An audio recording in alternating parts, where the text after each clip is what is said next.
Assalamualaikum. Nama saya Luqman Hakim bin Muhammad Sarazin, 2023874036. Hari ini kami akan membentangkan isu yang bertajuk penyelewengan dana awam oleh Aman Palestin. Untuk pengenalan, apakah itu Aman Palestin? Aman Palestin Berhad adalah sebuah pertubuhan bukan kerajaan Malaysia yang giat memberi bantuan kecemasan, kebajikan dan kemanusiaan kepada rakyat Palestin, Lebanon dan Syria dalam bentuk projek-projek amal hasil kutipan dan sumbangan daripada orang awam. Sejarah pertubuhan Aman Palestin. Aman Palestin mula beroperasi pada akhir 2004 sebagai inisiatif untuk membantu dan menyalurkan sumbangan serta menjaga kebajikan dan hak kemanusiaan rakyat Palestin.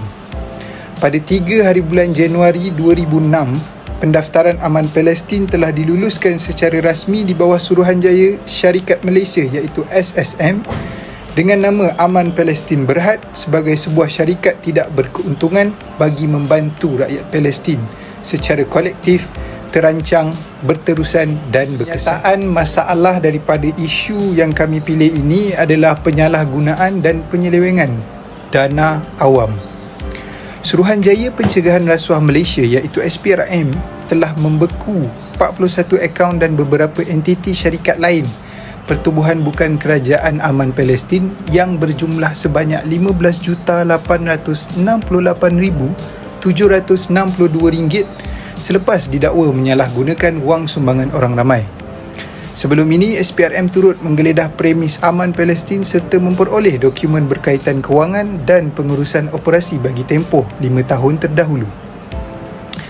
Siasatan berkenaan dijalankan bagi mendapatkan keterangan berhubung kesalahan mengikut Akta SPRM 2009, Akta Pencegahan Pengubahan Wang Haram, Pencegahan Pembiayaan Keganasan dan hasil daripada aktiviti Aman Palestin yang dulunya menjadi bualan mulut orang ramai adalah platform untuk seseorang itu mendermakan duitnya untuk sampai ke Palestin adalah bertentangan dengan objektif mereka yang menyalahgunakan dan menyeleweng duit yang kita dermakan.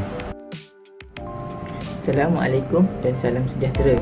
Nama diberi Muhammad Hanif bin Muhammad Salahuddin. Nombor pelajar 2023610142. Munculnya saya di sini adalah untuk mengenal pasti dan mengupas tentang isu semasa yang terjadi pada masa kini, iaitu faktor permasalahan isu penyelewengan tabung amal Palestin. Apabila menyentuh mengenai penyelewengan, pasti akan berkait dengan khianat dan juga pecah amanah. Selepas mengkaji dan meneliti dari sumber-sumber akhbar dan maklumat daripada atas talian, terdapat dua aspek utama kepada terjadinya isu ini, iaitu aspek kelemahan individu dan juga aspek kelemahan sistem organisasi. Aspek utama yang akan dibahaskan ialah kelemahan individu. Kelemahan individu ialah datang dari sikap individu masing-masing. Punca utama individu terjerumus ke dalam penyelewengan ini ialah kurang didikan agama. Kekurangan iman dalam diri akan menyebabkan hawa nafsu menguasai diri dan munculnya sifat-sifat mazmumah. Antaranya sifat ketidakjujuran dalam menjalankan amanah yang telah diberi. Mereka rela mengkhianati amanah yang telah diberikan kerana tunduk dengan sifat tamak akan harta di depan mata. Mereka lebih mementingkan kesenangan dunia berbanding kesenangan di akhirat. Oleh sebab kurangnya rasa tanggungjawab dalam diri, jadi amanah yang diberikan juga mudah dikhianati.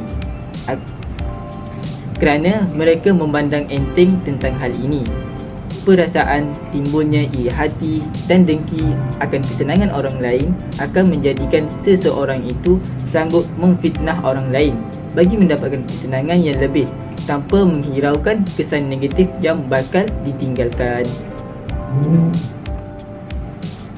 Aspek kedua yang akan dibahaskan ialah kelemahan sistem organisasi. Sistem organisasi yang lemah ialah gagal membawa organisasi kepada tujuan dan impian yang ingin dicapai. Ini kerana ahli dalam organisasi tidak dididik dengan didikan agama yang betul dan kurang penerapan konsep amanah dan patonah dalam setiap ahli. Ini menjerumus kepada kes pecah amanah dengki, khianat dan pelbagai lagi sifat yang akan merosakkan organisasi tersebut. Struktur organisasi yang tidak memuaskan hati kebanyakan ahli boleh menjadi punca kepada kejadian ini. Organisasi juga tidak mengawasi perilaku setiap ahli yang membolehkan mereka bertindak mengikut hawa nafsu semata. Tekanan terhadap kerja yang dibebankan yang tidak setimpal dengan ganjaran yang diberi menyebabkan timbul perasaan tidak puas hati dan lebih teruk terjadinya kes fitnah memfitnah dalam organisasi. Ini juga disebabkan oleh hubungan silaturahim yang kurang di antara ahli-ahli di dalam organisasi. Assalamualaikum, saya Nur Afrina Zulaika dan saya akan membincangkan tentang kesan permasalahan berkaitan penyelewengan dana awam oleh pihak Aman Palestin. Jadi, permasalahan penyelewengan dana awam oleh pihak Aman Palestin ini dapat merugikan seluruh rakyat serta menghambat pembangunan dan bantuan yang seharusnya diberikan. Ia boleh mencetus kekurangan sumber untuk keperluan asas dan pembangunan di kawasan Palestin.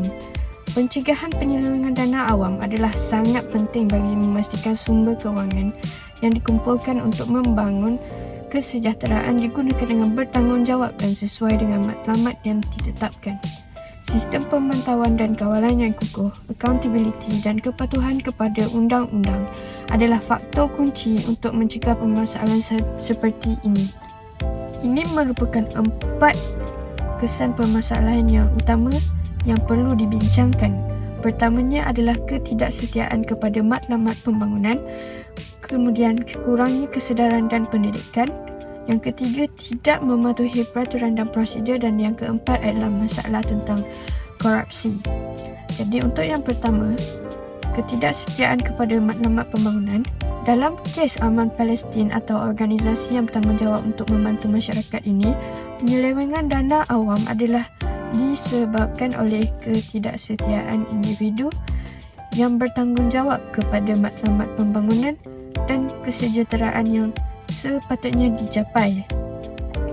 Seterusnya tentang kekurangan kesedaran dan pendidikan.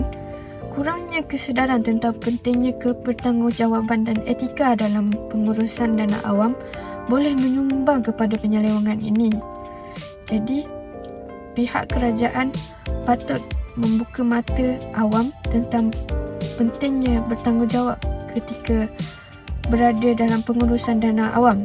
Kemudian, tidak mematuhi peraturan dan prosedur. Ketidakpatuhan terhadap peraturan dan prosedur pengurusan dana awam boleh membuka peluang untuk penyelewengan. Seterusnya adalah amalan korupsi. Amalan rasuah oleh mereka yang memegang kuasa atau pengaruh penting dalam proses pengurusan dana awam boleh menyebabkan dana digunakan secara tidak sah atau disalahgunakan.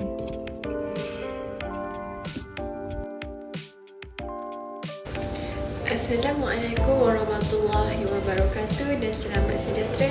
Saya Nur Emiliana binti Osman dari kumpulan 5 ingin membentangkan cadangan penyelesaian daripada pelajar dan pihak kerajaan dalam menangani isu penyelewengan dan salah guna dana oleh sebuah pertubuhan yang biasa dinegari iaitu Aman Palestin. Pertama sekali, Aman Palestin merupakan satu pertubuhan yang popular di kaca TV dan terkenal di sosial media untuk mengambil kutipan dan sumbangan dana dari orang ramai. Namun, siapa sangka satu organisasi yang terkenal berani untuk memecah amanah dan mengambil kesempatan ke atas isu Palestin dan Israel yang merupakan jenayah kemanusiaan. Saban hari, angka kematian yang melibatkan nyawa anak-anak kecil di Gaza semakin meningkat. Oleh itu, cadangan penyelesaian sebagai seorang pelajar yang masih menuntut ilmu hanya mampu dari segi menyebarluaskan isu Aman Palestin yang menyeleweng dana rakyat di media sosial. Memandangkan anak-anak muda generasi kini telah didedahkan dengan pelbagai aplikasi terkini yang dapat digunakan secara bermanfaat dengan berkongsi berita dan memuat naik tentang isu semasa yang berlaku. Selain itu, dengan perkongsian tersebut, pelajar dapat membantu masyarakat yang bekerja untuk berhenti caruman yang menyalurkan duit ke pertubuhan Aman Palestin pada setiap bulan. Hal kerana setengah masyarakat yang bekerja telah mengambil caruman selain caruman KWSP dan PERGESO, iaitu caruman terhadap sumbangan kepada Palestin melalui Organisasi Aman Palestin. Cadangan penyelesaian oleh pelajar dapat mendorong rakan-rakan untuk mengamal sikap amanah dan mengalas tanggungjawab yang telah diberi. Oleh itu, generasi muda kini dapat menerapkan sikap amanah dan mengetahui impaknya jika mempunyai niat untuk pecah amanah tersebut. Dengan itu, untuk masa yang akan datang, generasi muda yang berkecimpung dalam apa-apa pertubuhan bantuan dapat menjadi harapan rakyat Malaysia untuk menyumbang kepada Palestin atau lain-lain. Seterusnya, cadangan penyelesaian oleh pihak kerajaan iaitu Suruhanjaya Pencegahan Rasuah Malaysia (SPRM). SPRM mula beroperasi pada 1 Oktober 1967. SPRM telah pun melaksanakan operasi pada Aman Palestin iaitu memeriksa dan menggeledah pejabat utamanya di Seksyen 3 Bandar Berbangi. SPRM mula turut merakam keterangan beberapa saksi penting dan hasil siasatan awal menemui beberapa isu membabitkan penyelewengan dana dan dianggarkan berjumlah 70 juta yang disalurkan bagi tujuan selain daripada objektif penubuhan syarikat berkenaan. SPRM juga telah membeku sebanyak 41 akaun bank syarikat pertubuhan Aman Palestin yang bernilai 15 juta. Pembekuan itu dilakukan selepas SPRM menjalankan siasatan tersebut. Namun siasatan SPRM masih giat dijalankan memandangkan keadaan Palestin yang semakin larutan lebih sebulan dan angka korban juga terus meningkat.